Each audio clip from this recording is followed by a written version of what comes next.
relevant disclosures. We know from this excellent meta-analysis from Mallory and colleagues in 2021 that covered balloon expandable endoprostheses have a higher patency than bare metal stents, particularly in complex task C and D lesions, but actually in this study for all iliac lesions. And there are some real advantages of covered stents in the iliac arteries, and I suppose the most important are minimising the risks of vessel perforation and rupture, as well as obviously distal embolization.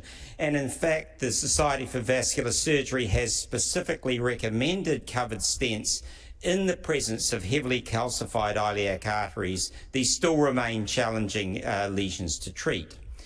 Now, we've previously presented the Gore VBX Flex clinical study. Remind you that it involves the VBX, which has a number of design features, high radial resistive force and excellent conformability that translate into superb clinical results. And these were assessed in the VBX Flex study, a prospective multi-center single-arm study of 134 patients, and the results were very impressive, with a primary one-year patency of 94.5% and a freedom from clinically driven target lesion revascularization of 98.1%.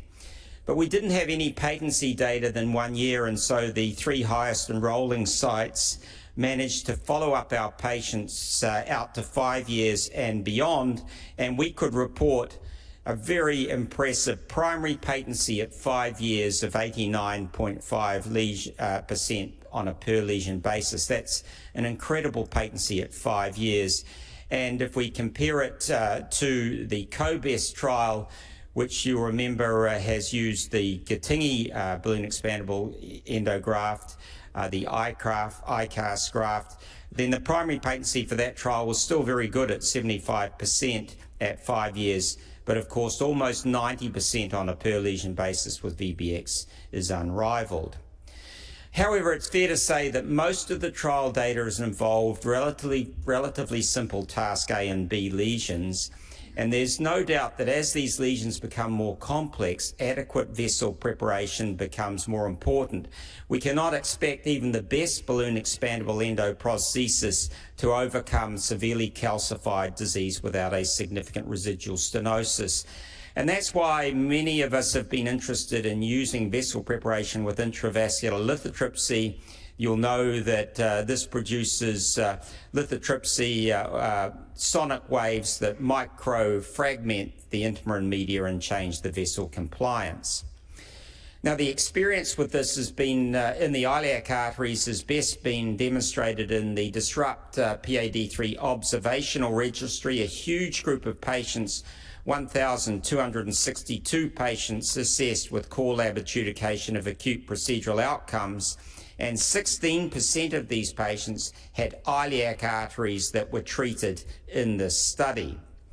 If we have a look at the baseline characteristics of the iliac subgroup, you can see that although the lesions weren't quite as long as in the femoropopliteal segment, 75 millimeters is still a significant lesion length, and all of these patients, or the vast majority, had moderate to severe calcification. Importantly, the only direct calcium therapy as our vessel preparation was IVL, intravascular lithotripsy, in the vast majority of cases. And you can see that most patients in the iliacs that received IVL received a stent afterwards, as one might expect. If we have a look at the outcomes, then we are used to seeing these with IVL, a significant improvement in diameter stenosis severity after IVL, and then final completion of only 21% residual stenosis, an excellent safety profile. If you have a look at the iliac subgroup on the right, really no complications, and you'll note that around about a third of the patients had covered stents in this cohort. Typical appearances of one of our cases, kissing IVL as a vessel preparation. Then we delivered balloon expandable VBX stent grafts, and you can see excellent luminal gain despite very severe calcification. Just to share briefly our own experience of 32 consecutive cases, all were task C and D cases, and 100% procedural success with no significant residual stenosis, the vast majority with VBX. And the cohort of 26 patients with 1 year follow-up, we could report a 96% patency. In another presentation, we'll discuss some new catheters designed by Shockwave to specifically deal with these larger caliber arteries. So the VBX Flex study has unrivaled patency, now long-term patency, but calcium is still a challenge, and the combination of intravascular lithotripsy followed by VBX has been very promising. Thanks for your attention.